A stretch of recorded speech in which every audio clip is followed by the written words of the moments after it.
ನಮ್ಮ ಮನೆಯವರು 10 days trip ಹೋಗಿದ್ದಾರೆ ಅಂತ ಹೇಳಿದ್ನಲ್ಲ, ಇವತ್ತು ಮನೆಗೆ ಬಂದಿದ್ದಾಯ್ತು. ಅಂದ್ರೆ ಎಲ್ಲ ನೋಡ್ಕೊಂಡು ಸೇಫ್ ಆಗಿ 10 ಡೇಸ್ ಕಂಪ್ಲೀಟ್ ಮಾಡ್ಕೊಂಡು ಬಂದಿದ್ದಾರೆ.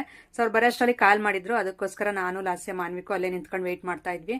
ನಮ್ಮ ಪಾರು ಅಂತೂ ಎಲ್ಲೋ ಹೋಗಿದ್ದಾರೆ ಬಂದಿದ್ದಾರೆ ಮನೆಗೆ ಅಂತ ಹೇಳ್ಬಿಟ್ಟು ಓಡಾಡ್ತಾನೆ ಇತ್ತು ಹಿಂದೆ ಮುಂದೆ ಸುತ್ಕಂತ. ಹಾಗೆ ಪ್ರಸಾದ ತಂದಿದ್ರು, ಅಲ್ಲಿ ಕಾಶಿ ಮತ್ತೆ ಅಯೋಧ್ಯೆ ಈ ಸೈಡ್ ಎಲ್ಲ ಹೋಗಿದ್ರಲ್ಲ, ಹಂಗಾಗಿ ಅಲ್ಲಿ ಸಿಗುವಂತ ಪ್ರಸಾದ ಎಲ್ಲ ತಗೊಂಡ್ ಬಂದಿದ್ರು.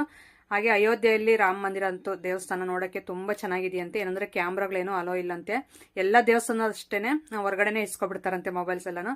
ಹಾಗಾಗಿ ನಾನು ಹೋದ್ರೂ ಆ ತರ ಎಲ್ಲ ಏನು ತೋರ್ಸಕ್ಕಾಗಲ್ಲ, ಸುಮ್ಮನೆ ಹೊರಗಡೆ ತೋರಿಸ್ಬೋದು ಅಷ್ಟೇನೆ. ಹಾಗೆ ಬುದ್ಧ ವಿಗ್ರಹಗಳೆಲ್ಲ ತಂದಿದ್ರು, ತುಂಬಾ ಚೆನ್ನಾಗಿತ್ತು. ನನಗಂತೂ ತುಂಬಾ ಖುಷಿ ಆಯ್ತು ಇದೆಲ್ಲ ನೋಡ್ಬಿಟ್ಟು ಪ್ರಸಾದ ಎಲ್ಲಾನು.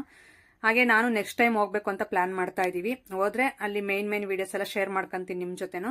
ಸೊ ಇಷ್ಟೆಲ್ಲ ತಂದಿದ್ರು. ಇದು ದ್ರಾಕ್ಷಿ ಸುಮ್ಮನೆ ತಿನ್ನಕ್ಕೆ ಅಂತ ತಂದಿದ್ದಾರೆ, ಒಣ ದ್ರಾಕ್ಷಿ, ಅದೇನು ಪ್ರಸಾದ ಅಲ್ಲ.